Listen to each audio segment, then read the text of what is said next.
Bonjour et bienvenue sur le podcast One Thing in a French Day. Aujourd'hui, jeudi 18 octobre 2018, cet épisode s'intitule « En passant par le Stub ». Je m'appelle Laetitia, je suis française, j'habite près de Paris et je vous raconte au travers de ce podcast un petit bout de ma journée. Le texte de ce podcast est disponible en vous abonnant à la newsletter sur www.onethinginafrenchday.com. Les amis, les vacances scolaires commencent vendredi.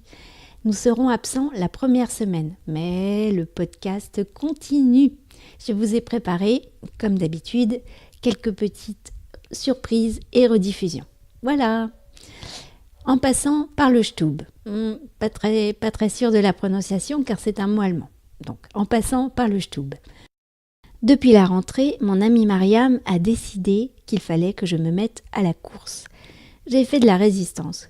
Courir ? Ah non, je déteste ça. Moi, je pense que ça t'aiderait à avoir plus d'énergie pour le kung-fu, a dit Mariam. Bon, là, elle m'a eu. Alors, toutes les semaines, nous allons courir une vingtaine de minutes au parc en suivant un itinéraire circulaire. Mon ami, ou devrais-je dire mon coach, a choisi un rythme qui me convient bien. On court 3/4 du cercle et on marche le quart restant. Nous avons couru ce matin et à 9h10, j'étais de retour à la maison. Je me suis préparée et j'ai rejoint mon amie Sylvie à la gare. Nous avions un rendez-vous de travail. J'aime beaucoup cette collaboration que nous avons depuis 2 ans. Nous avions prévu d'aller au salon de thé de W.H. Smith, sous les arcades de la rue de Rivoli. Mais une fois sur place, nous avons constaté que le salon de thé était fermé. Il ouvre à 11h30 maintenant, nous a dit une vendeuse qui mettait des livres en rayon. Nous sommes allés ailleurs et nous avons bien travaillé jusqu'à ce que l'alarme sonne. Il était temps pour moi de partir à mon rendez-vous au Stub avec Marilyn.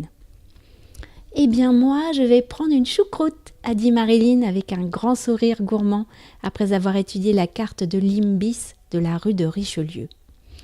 Moi, j'étais encore sous le charme d'avoir croisé quelques minutes plus tôt notre ancien ministre de l'économie, Arnaud de Montebourg.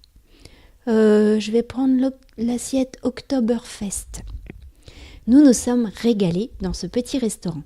Les saucisses blanches pochées au lait étaient extra. Le personnel est super gentil. En dessert, j'ai craqué pour une forêt noire ultra légère. Ensuite, j'ai quitté Marilyn. Il était l'heure pour moi de rentrer. C'est là que, gare Saint-Lazare, je suis tombée sur Géraldine.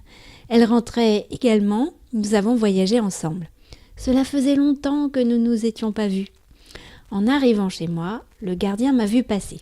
« Il y a un colis pour vous, madame. » Et dedans, les épreuves du livre avec les textes du podcast 2017. C'est ce qu'on appelle une belle journée, non ? One Thing in a French Day, c'est fini pour aujourd'hui. Vous pourrez retrouver le début du texte de ce podcast ou vous abonner à la newsletter sur www.onethinginafrenchday.com. Si vous avez envie de m'envoyer un message, voici mon adresse email frenchday@gmail.com. À mardi prochain.